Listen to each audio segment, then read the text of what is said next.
Мына О 7500 гос номері. Алдыңғы айнеге қараңғатылатылған. Бұл Қошарын милиция қайғылы қызматының қызматкері Нұрлан деген аттуу қызматкерге тандық.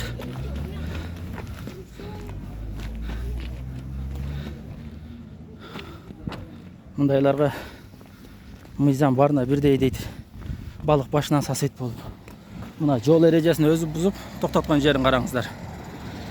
Милицияның қайғылы қызматы бұға қандай шара көрөткен көрелічі. 602 гос номер Логан служебный қызматтық автомашинасын айдайды. Алдыңғы айнегіне қараңғатылатылған тиешелі уруксаты жоқ, айдап жүреді. Милиция қызматкері өзі.